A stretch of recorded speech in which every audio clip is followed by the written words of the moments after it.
Yo, what's good, Knicks Nation? Welcome back for another Game of the Week preview. Of course, we have to preview this matchup between the New York Knicks and the Cleveland Cavaliers. And who better to join me is none other than my guy, Chris Fedor from Cleveland.com, covers the Cavaliers in detail. So make sure to go check out his work there. Make sure to support our sponsor, Underdog Fantasy. Use that promo code KFTV to get up to a $100 match. Make sure to lock in because this is going to be a good one, everybody. All right.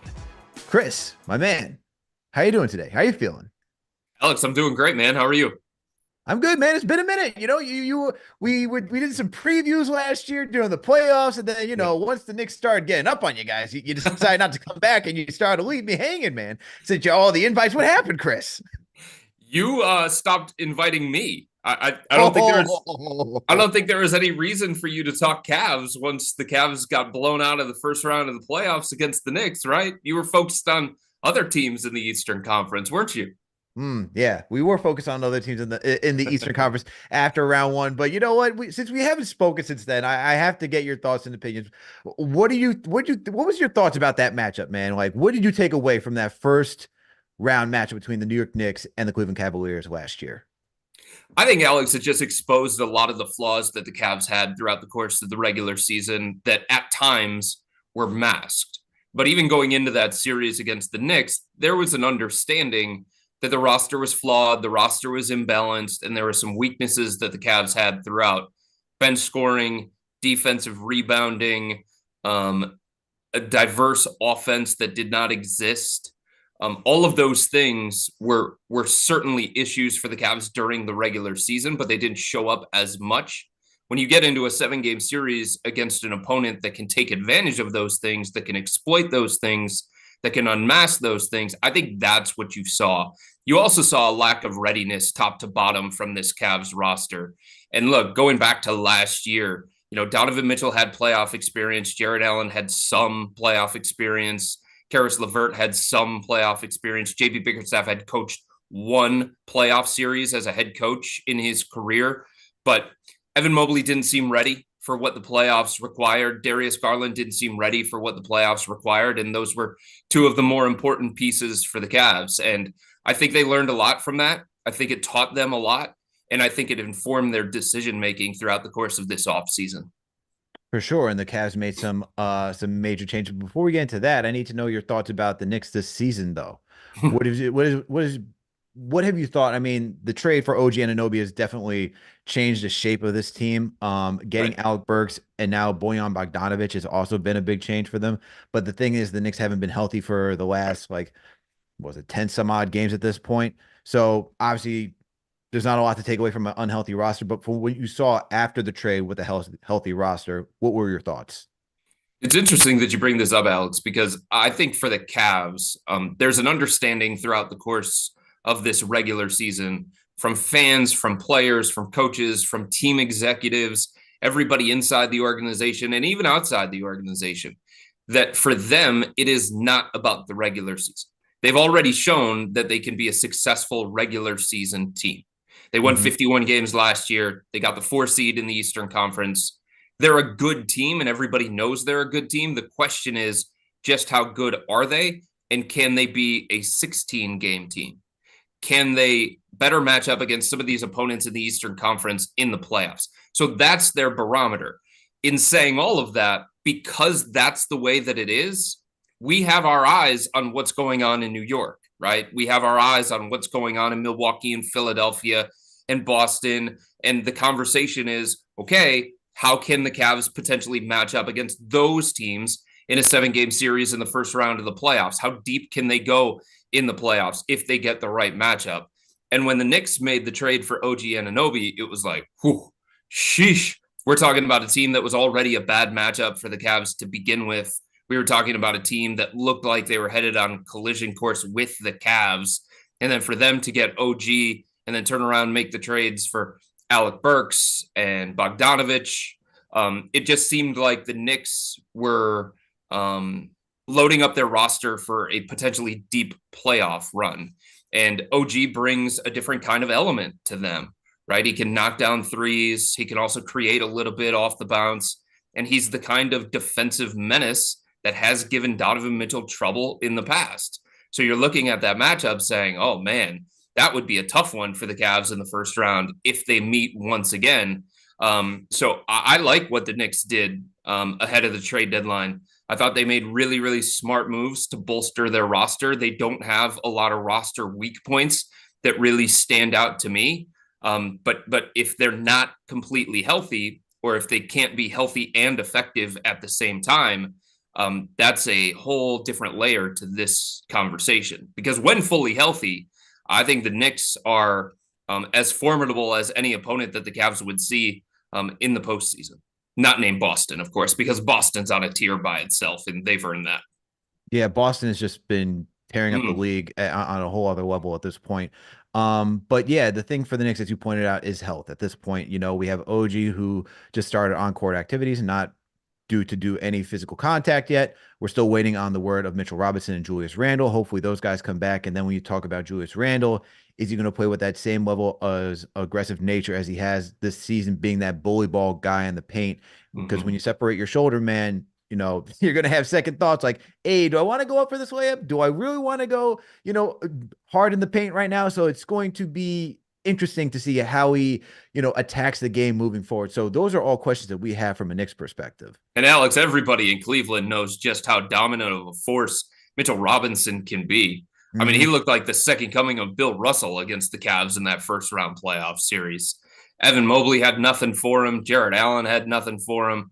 Like, he dominated that playoff series in a variety of ways, especially from a physical standpoint.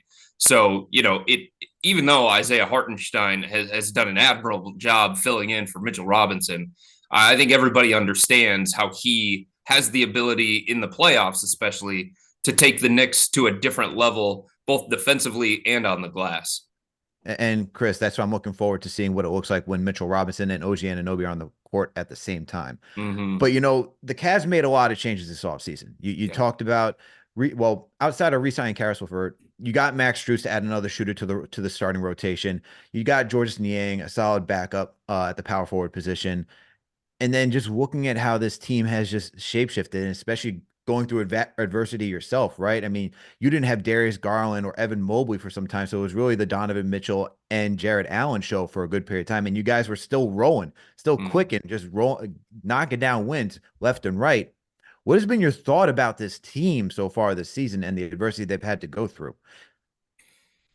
I mean, given the fact that they have been without some of their most important players for extended stretches, for them to be second in the Eastern Conference, they're not going to catch Boston, but for them to be second in the Eastern Conference, holding off the likes of Milwaukee, star-studded Milwaukee with Giannis and Dame. I mean, it speaks to the depth of this organization. It speaks to the buy-in, the commitment level of these guys. It speaks to the togetherness on this roster. It speaks to the job that JB Bickerstaff has done as a head coach to keep them all together. Because you know this, Alex, when injuries hit, it can either galvanize you or it can break you. And the Cavs didn't allow it to break them. They came together and they found a new identity and they played their best basketball during a 6-week stretch without Darius Garland and Evan Mobley. And now the belief is, with both those guys back, once they find their basketball rhythm again, and once they understand just how they fit within the fabric of this new offensive style that is predicated on ball movement, body movement, passing, 3-point shots, floor spacing, a democratic approach as opposed to my turn, your turn, high pick and roll type stuff.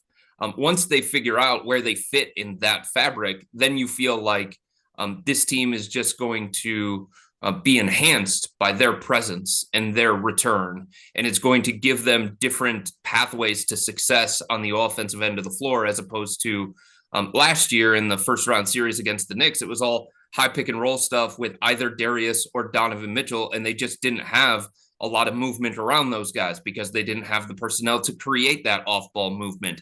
They couldn't put the ball in the hands of Evan Mobley and Jarrett Allen and say, run offense through those guys or go create something for yourself or others, because the version of Jarrett Allen and Evan Mobley last year in the playoffs against the Knicks is not who they are today. They've evolved. They've gotten better. They've improved different aspects of their game because of that series against the Knicks. So I think where they're at right now is a really, really good place. And during this final stretch run, it's all about figuring out, okay, how can we blend the things that make Darius great and Evan great into what we established when both those guys were sidelined? And it's not going to be seamless. It hasn't been seamless.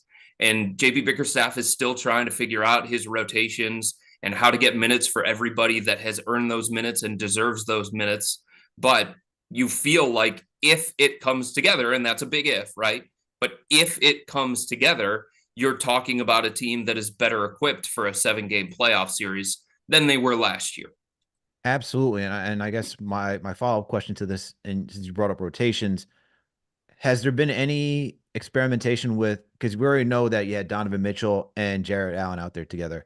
Is there any like staggering of both just Spida and Allen and then Mobley and Garland to have their own times to run the floor together? That's exactly what JB Bickerstaff is doing. 7-minute mark hits in the first quarter, and Darius Garland and Evan Mobley go to the bench at the same time for about 4 minutes. And then it becomes the 3-minute mark of the first quarter. And then Donovan Mitchell and Jarrett Allen go to the bench, and Darius Garland and Evan Mobley check back in. And they probably get like 6 to 8 minutes in each half, where those two pairings are the ones that the Cavs are relying on to do a lot of their functioning on the offensive end of the floor. And JB obviously likes the pairing of Darius and Evan. He thinks there's a synergy there, a chemistry there. And Jarrett Allen and Donovan Mitchell together as a tandem has been one of the better ones in the entire NBA. And then it's about trying to fit the pieces around those guys. And it's something that I think the Cavs are going to continue in March and down this stretch run, in part because Evan Mobley's both the starting power forward and the backup center right now, as Tristan Thompson's dealing still with this 25-game suspension.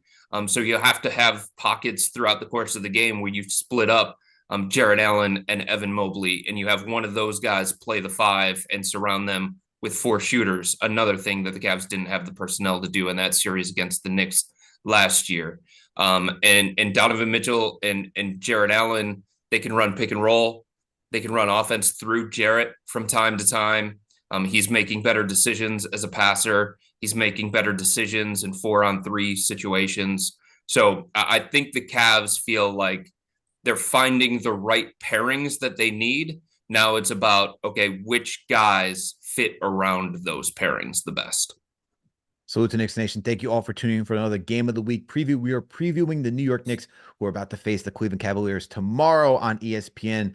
But with me today is none other than Chris Fedor. He covers the Cleveland Cavaliers and the NBA for Cleveland.com. And you can also catch him on the Plain Dealer.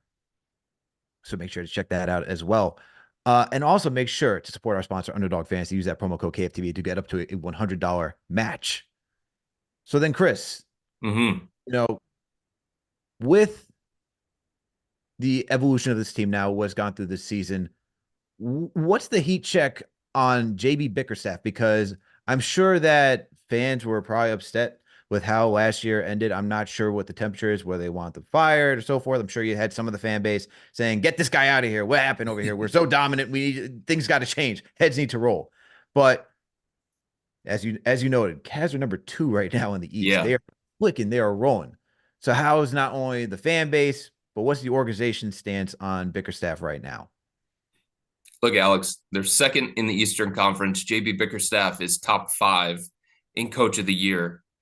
And there is a segment of fans that want him fired still, that don't believe in him, that don't believe that he handles his rotations properly. They don't believe that he makes the adjustments that are required. They don't believe in his offense, his style. They don't believe that he is a good enough tactician for a 7-game series against some of these coaches that the Cavs are going to oppose in the first round or the second round, or if they're lucky enough to get to the conference finals. So there are legitimate questions from this fan base about just how good JB Bickerstaff is and whether he is a good enough tactician to take them to the next level. I've had multiple fans, Alex, bring up the comparison of Brett Brown in Philadelphia. Hey, man, thanks for getting us through the process. Thanks for putting the foundation in place. Thanks for laying the culture. Thanks for all of the things that you did to pull us from the ruins. but we need somebody else that's going to allow us to take the next step. And that right now is the perception of Cavs fans when it comes to JB Bickerstaff. The belief from Cavs fans is that they can do better than JB from an X's and O's standpoint, from a schematic standpoint, from a game-to-game adjustment standpoint, from an in-game adjustment standpoint, from an in-game management standpoint. There are a lot of things that fans do not like about JB Bickerstaff at this point in time. And look, Alex, they got off to a slow start. Coming off the playoff loss against the Knicks, where JB got outcoached and the team got outplayed, they got off to a slow start. They were 4-6, and there were whispers around the NBA, is JB going to make it? I felt at one point this season that if the Cavs started to spiral a little bit, and if they just hovered around 500 like they were, that JB was on the hot seat and they might have pushed the doomsday button. But they pulled themselves together. JB made the adjustments that he needed to make. He diversified the offense. He altered the identity, made the offense more dynamic, which is what the front office asked him to do this past off season. And then the Cavs went on a roll. And I think in a way that saved JB Bickerstaff. And it saved the Cavs from having to go a direction that they ultimately probably didn't want to go. In saying all of that, Alex, everything with JB, just like this team, is about what happens in the postseason. If they have another non-competitive first-round exit, I think there are going to be significant changes made within this organization. And you know this as well as anybody. The easiest change for any organization to make is with the coach, because it's a players' league and it's harder to change your roster, especially when you believe in the roster that you constructed like the Cavs do. The easiest move to make if you want to have some kind of change is with the coach. And sometimes the coach is the right call. I mean, we've seen that in some situations where the coach is what you need to make the change, right? We can go to the Golden State Warriors. You see how they go from Mark Jackson to Steve Kerr. They get to that next level. Sometimes you can even go to Toronto, right? You go from Dwayne Casey to Nick Nurse, and sometimes, and then you see Nick Nurse and he wins a championship. Regardless that the Warriors were injured, he still was able to bring home a championship to that Raptors fan base. So sometimes it is right, but then sometimes it's wrong, right?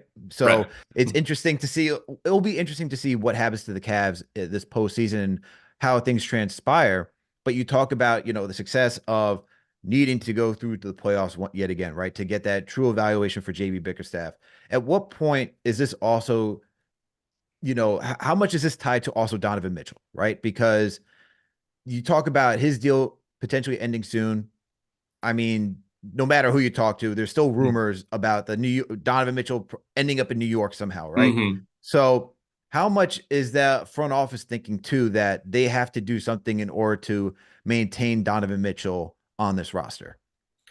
Yeah, I don't know, Alex, that it's so much the front office that's doing that. Look, they want Donovan long term. There's no doubt about that. They want to for sure. I can only imagine. They traded for him. I'm saying, they gave up everything that they gave up. They want to build this franchise around Donovan, and rightfully so. But I think it's more about Donovan having a belief in what's going on here with this organization. And I want to make something clear. Like, I was in the locker room in Brooklyn around the time of the trade deadline, and I overheard Donovan talking about Alec Burks and Bojan Bogdanovic and how the Knicks were finally willing to trade Quentin Grimes for those two guys, even though they wouldn't trade Quentin Grimes for him. And he said loud enough for me to hear it, and he knew I was right there. He saw me multiple times. He looked basically right at me and said, everything happens for a reason. I'm happy as hell where I'm at. Everything that Donovan Mitchell has said and done since becoming a member of the Cavs has pointed to a guy who is all in. It's pointed to a guy who believes in the roster, believes in the direction of this team, and believes this is the place where he can ultimately compete for championships and maybe go further in the playoffs than he's ever gone in his entire career. In back-to-back seasons with the Cavs, he's put up career numbers. Last year, he was 6th in MVP voting. He was an Eastern Conference All-Star starter, an All-Star starter for the first time in his career. And this year, he's once again in the MVP conversation. He's got career highs in assists, rebounds, steals. He's a better defender than he's ever been. So Donovan has certainly held up his end of this, right? And there are reasons for him to believe in the direction of this team. And there are reasons for him to want to stay in Cleveland long term. In saying all of that, I think Donovan is looking at this situation and asking himself, like, is this the one that I want to commit to long term? I'm ready to compete for championships. I believe that I've gotten my game to that particular point. Is Darius Garland ready to do the same? Is Evan Mobley ready to do the same?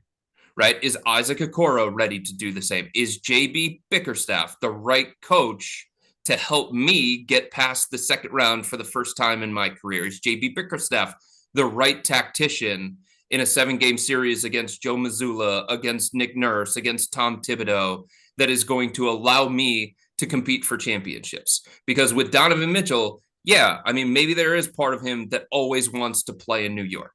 And yeah, maybe there's part of him that believes he should be in a bigger market. He wants a bigger market because he's got a chance to one day be the face of the NBA when LeBron James is gone, when Kevin Durant is gone, and Steph Curry's gone, and everybody's looking for who the next American face of the NBA is going to be. Donovan would be in that conversation. Would it happen in Cleveland? Hard to say that, right? So there is part of Donovan, I think, that is going to be pulled to other things other than basketball. But ultimately, he is about winning. He hates losing. And I think he wants to be in the best basketball situation that's going to allow him to compete for championships. And if the Cavs go on an extended postseason run coming up here, April, May, June, it would be hard for him to look around and say, well, you know, Los Angeles is going to be better for me. Right. Brooklyn's going to be better for me. For sure. The Knicks are going to be better for me. The Miami Heat are going to be better. So it's all about, I think, Donovan learning a lot about his younger teammates and their level of readiness in this upcoming postseason, and him asking himself, am I going to commit to this group? And with that, all that said, Chris, and I agree with everything that you said, it's all on Donovan to make that decision, right? The front office definitely wants to keep him there. I totally agree with you. And the way I look at it is that, is this team ready? And do you think this team ready? Because that's the ultimate question. So do you think this team's ready to go that distance to say, hey, Donovan, this is why you should walk in? Like, have you seen the development from Darius Garland? Have you seen the development from Evan Mobley to go that playoff run? Or is it going to be based on like the matchup this year? Is it what type of team is this? Is this a matchup based team, or is this a team that, you know, I know you said the Celtics are in a tier on their own, but there's some teams that you could say it doesn't matter the matchup, right? Celtics obviously doesn't matter the matchup, but do you think the Cavs are like that, where it doesn't matter the matchup and they will be successful this postseason? No, I think the wrong matchup, Alex, and they're bounced in the first round. I think that's the case for a lot of these teams in the Eastern Conference. But the right matchup and the right side of the bracket could lead to a conference finals appearance. I think it's that kind of simple, while it's also that kind of complicated. Yeah. You know, right now they're the 2 seed and they're on the opposite side of the bracket as Boston. That's where you want to believe. Like every team, including Milwaukee, you want to avoid playing Boston for as long as possible. Yes. It doesn't mean that the Celtics are infallible, right? And it doesn't mean that they don't have their own. I mean, we've seen that team just flame out in the end. It's not uncommon. Yeah. But the way that they've played, they haven't lost 2 games in a row except for one time all season long. And they've enhanced their roster in a significant way with Drew Holiday, the ultimate winner, and Kristaps Porzingis, who allows them to play inside out. It's just a different level Boston talent than what existed in the past. So as of right now, the Cavs would avoid potentially playing Boston until the conference finals. That's a good thing, right? As of right now, the Cavs are looking at a potential first-round matchup against Indiana, Chicago, Atlanta, Orlando.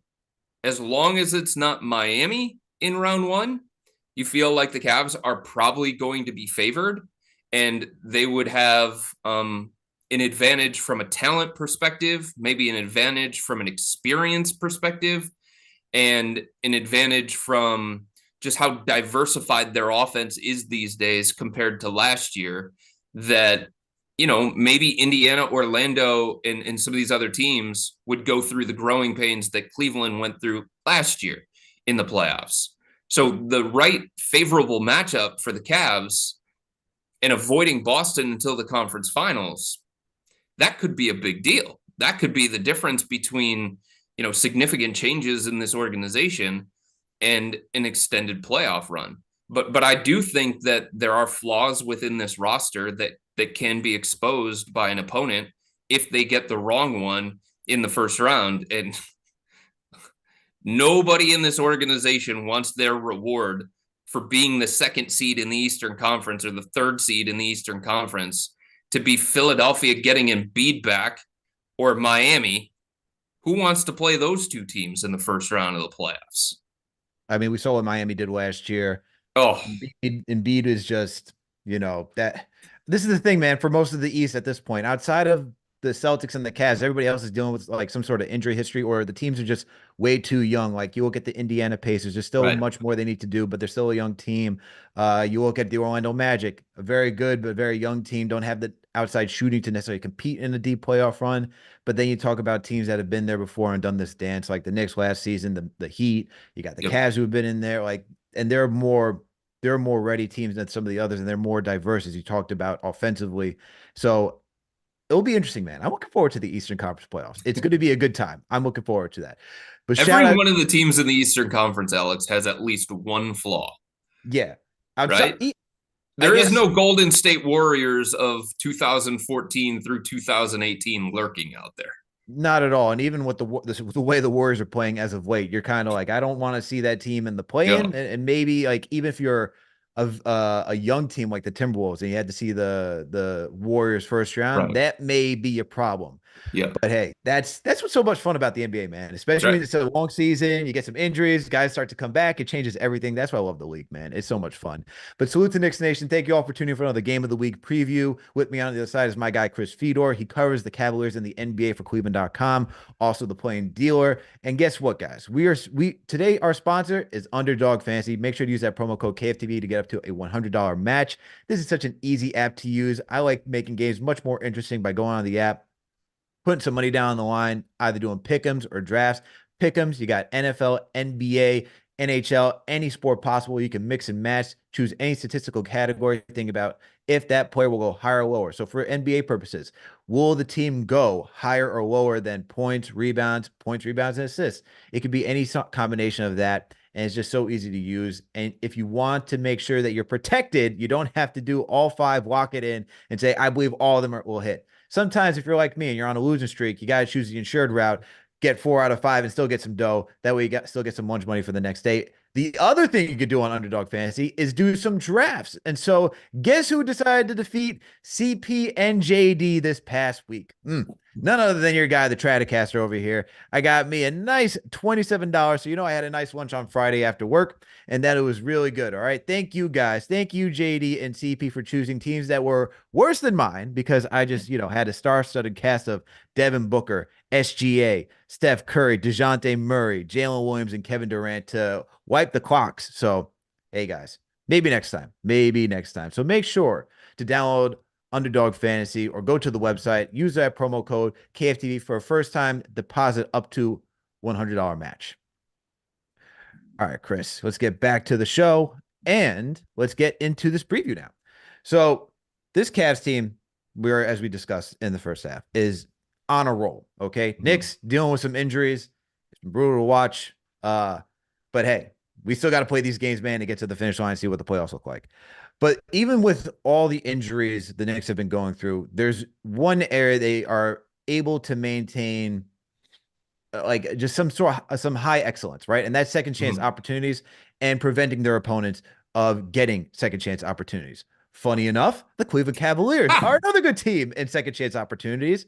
They're 8, the Knicks are 2. And when you come to preventing opponents from getting second chance points, it is number 2, the New York Knicks, and number 6, the Cleveland Cavaliers. So when I'm looking at these key statistics, I think the paint, especially since we don't have Mitchell Robinson, we don't have Julius Randle, is going to be an interesting battle between the Cavs and the Knicks. What do you think about that? Yeah, Alex, there are certain teams around the NBA that give the Cavs front court more problems than others, right? A level of physicality, a level of toughness, a level of bulk The Knicks bullied the Cavs front line last year in the first round playoff series. Everybody knows that. Julius Randle was more physically ready for the postseason. Same thing with Mitchell Robinson. Same thing with Isaiah Hartenstein. Jarrett Allen worked on that this offseason. Evan Mobley worked on that this offseason. They came back. They're more physical. They're stronger. They're more mature, but they can still at times get pushed around. The other night against Chicago, the Cavs gave up 74 rebounds.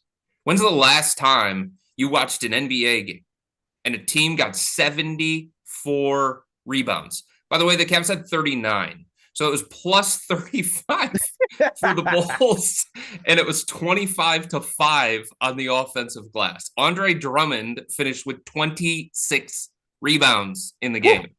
So the bigger, stronger front lines, they have a tendency to still bother the Cavs.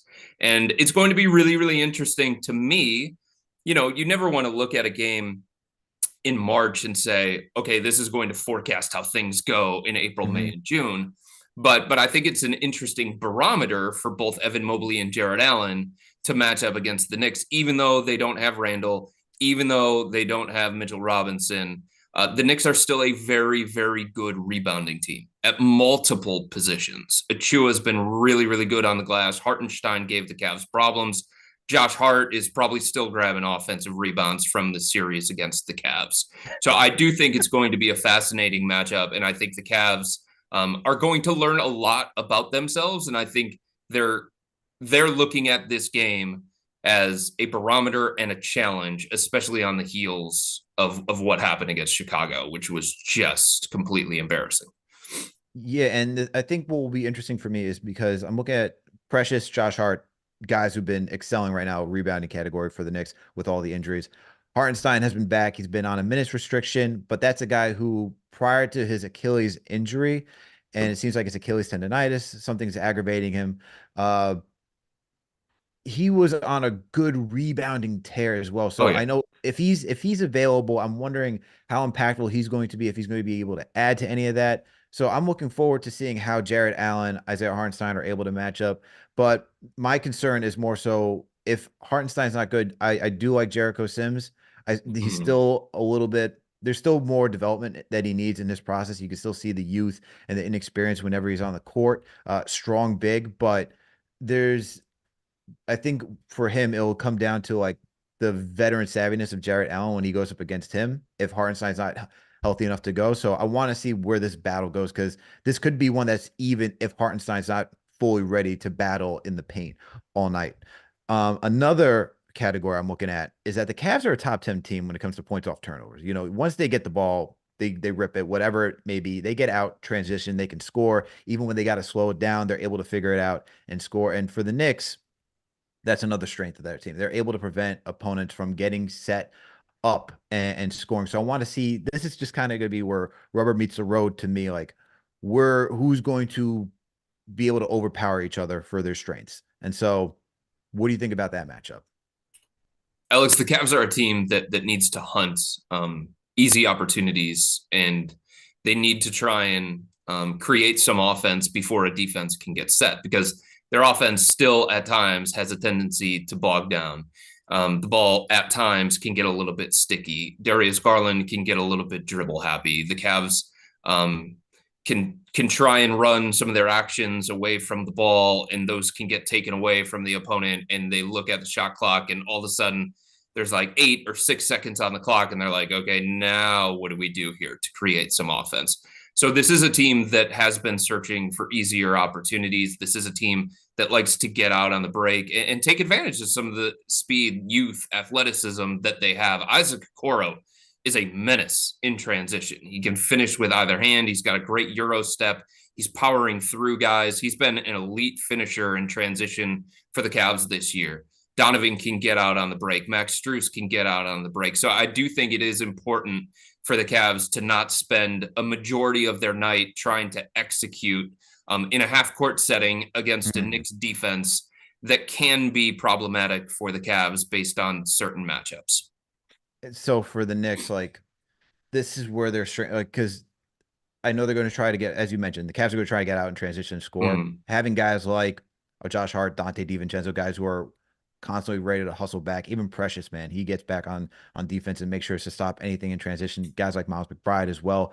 I expect them to get out there and try to limit that and force the Cavs to get into their half court. I think where it's going to get a little sour is when the Knicks have to start executing the half court, and Yeah. without the talent that they have, like a Julius Randle or OG, that's where things are going to start being a little murky. And maybe even for the Cavs, like the way that it's been going so far is that guys have to play more minutes than anticipated because of these injuries. So I think even for the Cavs, they're going to have some sort of chance to get a lot of success in the half court just Yep. because of just sheer exhaustion as the game wears on. But And hey, I that's where want it to get starts for the Cavs. That's where mm, their transition attack starts for the Cavs, Alex, is on the defensive end of the floor. mm, Donovan Mitchell is top 5 in the NBA in steals, deflections, loose balls yep. recovered. Isaac Okoro can be a menace in the half court defensively. He can get his hands on a lot of loose balls. He can disrupt passing lanes.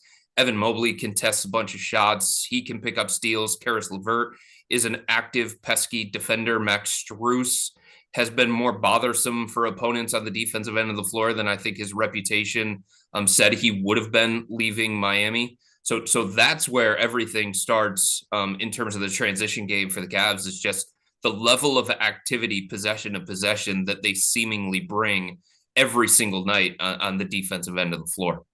Absolutely. I want to give a shout out to the franchise channel members in all of Knicks Nation in the chat right now. Shout out to My Two Cents. Shout out to the Shells. Shout out to Optimus 2G says, great guest. Props to Chris Fedor. We also got Iris Cox. Shout out for the $10 super chat. Salute to all you. Shout out to Gamba the Bard. Shout out to everybody tuning in right now for this Knicks and Cavs game of the week preview. All right, moving along. This is the matchup, though. All right, we could talk about all the matchups, X's and O's, and all this stuff, Chris. You But there's buried the only lead. one thing that matters to me.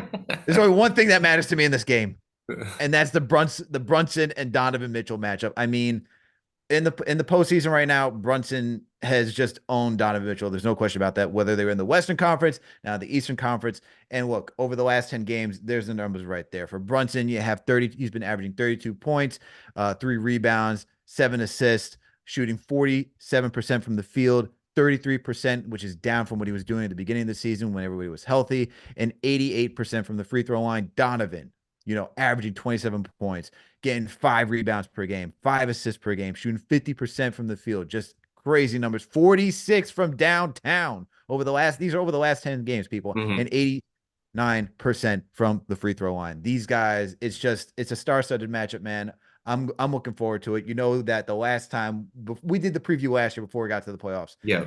Look, we didn't have Julius Randle, but we got a show from both of them. Both those guys turned up and were just ready to put on a clinic. And I'm expecting the same thing tonight. I'm looking forward to this matchup, man. Both these guys are just all-stars, great talents to watch on a night-to-night basis. And look, Alex, you know this. There's a little bit of a rivalry budding between these two guys. Not only is Donovan and Jaylen Brunson battling for supremacy amongst guards in the Eastern Conference, but a couple of years ago, Brunson was with Dallas, Donovan Mitchell, Utah. Brunson outplayed him in that particular series. And that's one that still sticks with Donovan to this day. That was one that fueled him when he came to the Cavs. And when he went back to Dallas for the first time after that playoff series, he said it brought back memories of how Dallas just disrupted everything that Donovan wanted to do and the Utah Jazz wanted to do. And Jaylen Brunson outplayed him. It wasn't just Luka Doncic, right? It's one thing to get outplayed by Luka, but it was Jaylen Brunson. And then last year in the playoffs, Donovan has an opportunity again against Jaylen Brunson, one of his rivals, and Brunson gets the better of him. And we talked about it going into that playoff series last year, Alex. One of the biggest keys for the Cavs was Donovan has to be the best player on the court in that series for the Cavs to consistently have a chance and to be competitive because of the lack of readiness from Evan Mobley, Darius Garland, and some of those other young guys. And Donovan Mitchell failed the superstar litmus test on the biggest stage. He was not up to his own standard. He got outplayed by Jaylen Brunson. So this is something where, this one's going to have Donovan's antenna raised. And I think it's going to have the rest of the Cavs as well, because earlier this season, there were unnamed Cavs players saying, Jaylen Brunson this, Jaylen Brunson that. All of the conversation is about Jaylen Brunson and how much better he is than Donovan Mitchell. There were Cavs players in that locker room that were bothered by the kind of shine that Jalen Brunson was receiving and the lack of attention on somebody like Donovan Mitchell. So this could be a spicy matchup. Donovan didn't play the other night. He's dealing with a little bit of knee soreness. He hasn't been the same since coming back from the All-Star break because he dealt with an illness in Indianapolis and it carried over to when he came back to Cleveland. But, you know, I would expect if Donovan is ready to go and his knee responds, I would expect him to be full on Spida headed into this matchup, especially with it being national TV against somebody who's become his new rival. And look, I expect Donovan to play. There's a lot on the line for this game too. This is the last game of the series matchup between the Knicks and the Cavs. You know, they play each other 3 times this season. This will be the 3rd time. It's split right now 1-1. And if you don't want to chance any opportunity of having to get tiebreaks and stuff like that, this game is important. So there's just a lot to this game right now. You talk about the match between Brunson and Donovan. You talk about the head-to-head series. Like, there's a lot that's going on. But let's get to the last topic and make sure to get you out of here, Chris. X factor for this game. For me, it's Bojan Bogdanovic, not Alec Burks, people. Okay. It's not CP's guy, Alec Burks. That guy has not shown up since he's come to the New York Knicks. All right. Still shooting under 30%. I'm not going with that guy. Okay. Who I am going with is Bojan Bogdanovic because, as it's shown right now, he has been the go-to guy for the second unit. And I think if the Knicks are going to have any chance with all these injuries that they're dealing with, it is Bojan because he has done some 20-point performances. You have seen a little bit of him being able to create his own shot. He is a wing, so he can shoot over some other players as well. Defensively, we know he's a sieve. He's not going to be able to guard anybody. Yeah. But offensively, you hope that he can get hot, stretch the floor, and especially if he's sharing minutes with Brunson, he can open up the spacing for him to attack as well. Bojan is my X factor. Chris, who is yours? There's a dirty little secret, Alex, about Bojan Bogdanovic. It's something that I learned around the time of the trade deadline because I kept asking a lot of my sources about the Cavs and whether they were interested in Bojan and if they had the kind of pieces to go out and get Bojan. Because on the surface, you're making me terrified right now. I don't even know if I want to know the secret. But let's hear it. On the surface, it seemed like he was a great fit for the Cavs, right? He could space the floor. He can play the 3 and the 4. He could knock down playoff type threes. And he played alongside Donovan in Utah. Never hurts to have that kind of relationship. 7 of the 9 teams that he has been on throughout the course of his career have been a net negative with him. Just saying. So my X factor, sorry to do that to you, Alex. That's Hey man, look, it doesn't shock me. You know, I watched Tim Hardaway on this team, Tim Hardaway Jr. to be exact. And look, Tim Hardaway would put up numbers left and right. You know, he'd be like, "Oh wow, Tim Hardaway had 30 points. Who's he guarding? Why is he at 40 points? Why is his opponent at 40 points?" So I get the experience. The unfortunate thing at that time is that Timmy was supposed to be the second best guy on the team. Right. Bojan's just supposed to be a bench player. So hopefully things change around. Bojan during those times, I think they were referencing he was a starter. Let's hopefully things stop because he's a bench player now. Something to pay attention to, though, going into the playoffs and how much Tom Thibodeau is going to trust him and lean on him compared to some of the other guys. My X factor for the Cavs is Isaac Okoro. Like, if you go back to last year's playoff series, the Cavs, everything that they did defensively, number one, it backfired, but it was tied into Jaylen Brunson because they just didn't believe in Isaac Okoro enough, both on defense and on the offensive end of the floor, because the Knicks were just ignoring Isaac. They were daring him to shoot. They were disrespecting him. It condensed the floor. They were playing boxes and elbows every time Donovan Mitchell drove or Darius Garland drove. It was into the crowd because whoever was guarding Isaac was just shading 6 to 8 feet off of him and trying to make things miserable for Darius and Donovan. Isaac Okoro is shooting 40% from 3-point range this year. Now, it is lower volume, and volume is what creates gravity and attention, not so much percentage. But teams can't leave Isaac the same way that they have in the past because he is more capable of burning them for that particular strategy. So number one, I think his evolution offensively can allow him to better hang in this kind of matchup. And he's their best option on Jaylen Brunson. unless the Cavs are going to go heavy blitz, heavy trap, the way that they did in the series against the Knicks.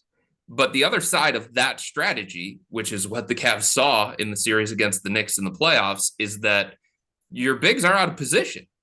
And it's hard to get rebounds, defensive rebounds, when you're coming in from behind and you're behind Mitchell Robinson and Isaiah Hartenstein and Josh Hart.